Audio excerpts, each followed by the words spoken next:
Most video reviews I've seen where people are talking about a webcam, they will talk about the webcam kind of like I'm talking now. They'll go over all of the nice, cool things about it, and then at the end, they'll finally switch over to the webcam footage, and I always kind of feel like, oh, well, that's not really as great as they were kind of talking it up, and I'm always kind of disappointed that the quality is not as nice as, you know, the fancy camera that they're using right now, the fancy DSLR or mirrorless camera that they're actually using to film with. Well, here's the thing about this video, is I'm actually filming with this camera right now. In fact, let me pop up a graphic that just says what camera I'm filming with for this video. It's going to stay there the rest of this video because this entire video is only going to be shot with this webcam. And when I say this webcam, I've got one here, and let me just pop out a bit because I've got one here as well. This is the YoloCam S3, and I think about 2 or maybe 3 months ago, YoloCam reached out to me. They asked me if I wanted to try out this webcam. I did. I was really,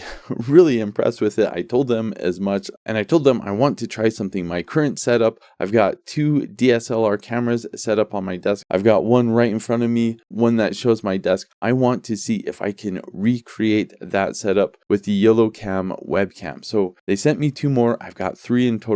That's how I'm able to show you this webcam while I'm filming with the same webcam, but different. That's the webcam I'm filming with. That's the camera I used to film with. I don't know if I'm ever going to use that again. So I'm going to use this camera, just mount it here on the mount it comes with, put it on a tripod because I want to show you the website. But of course, I'm going to film this whole video with only the webcam. So rather than recording my screen, I'm going to record my screen with this. The main reason I want to show the website is just to go over the claims that they have with this webcam. So 4K. Yes, it is 4K. Now I'm filming this in 1080p, but because it's 4K, it allows me to do things like zoom in, punch in a bit, or punch in a lot bit. Now I'm not losing any quality because this is 4K. I can punch in this far using the full 4K resolution, or I can go total widescreen like this, 1080p. And yes, I am using keyboard shortcut keys to do all the jumping back and forth. That's another reason I really like this webcam.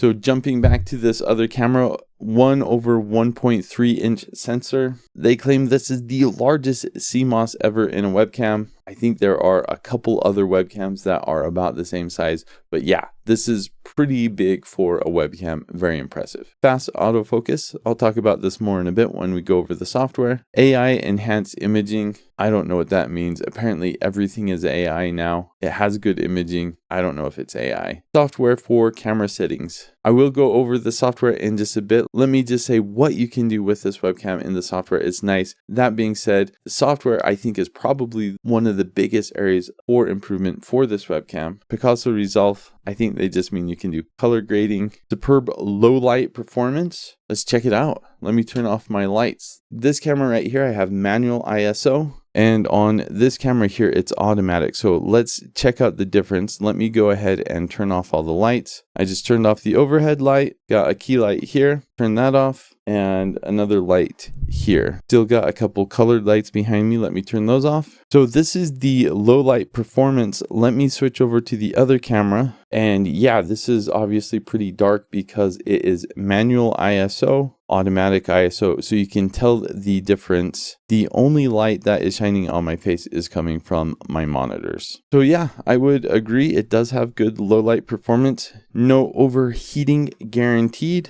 I don't know how they're guaranteeing that. Now I've got my hand on the camera right now. It is definitely warm. These cameras do get warm. They do not get hot. I've used several webcams similar to this that actually get really quite hot. These stay pretty warm. I leave them on 24/7. Never an issue. And lastly, plug and play flexible mounting. This webcam comes with a USB-A to USB-C cable. It has an adapter if you need USB-C to USB-C. And the way this mounts is it has a metal bracket that you can move it, and then you can move it back and forth because it's just attached via a magnet. So you can just plop it on there like that. If you want to do portrait mode, you can plop it on for portrait mode. I'd say that is pretty flexible. So here you can see me recording in OBS. Here's the software. I'm not going to go over everything, but just point out a few things that I think are really nice. It does have a few different kinds of focus mode. Right now we're in continual focus. You can do single autofocus and also focus on the face. So I actually have all my webcams set up for a different type of focus. You can also zoom the camera as you've been seeing me do. And what I really like is for exposure and for white balance, you can either have it be automatic or you can manually set things. So I can manually set the ISO here so you can see as I adjust the ISO how that impacts things. The reason I love this webcam so much is it is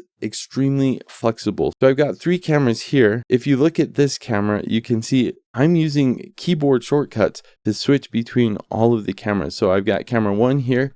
Hello. Camera 2 here, my top-down camera, and then camera 3 here, my side camera. If I want to punch out, I can just go here, or I can go into all sorts of different levels, and I can even keep going with all sorts of zoom levels. Wow, my keyboard is quite dusty. If you're interested on how I'm doing all of this with keyboard shortcut keys, write a comment below. I could do another video on that. That's a pretty fun setup. I'm using OBS and a few plugins to get that to work. But the reason I like that so much, I do product reviews. So let's say I want to move from this scene to a top-down scene where I want to show off this Rubik's Cube. I can switch there really quick. Or maybe I want to show this at a different angle. I can switch over really quick with my keyboard. Or maybe I'm reviewing headphones and I want to give a couple different angles doing that. I can just switch over like this, just press the keyboard, and I can show you what it looks like on the side view like that. If you are a live streamer, you get multiple of these webcams and you can set up different angles like I have. Or if you're a teacher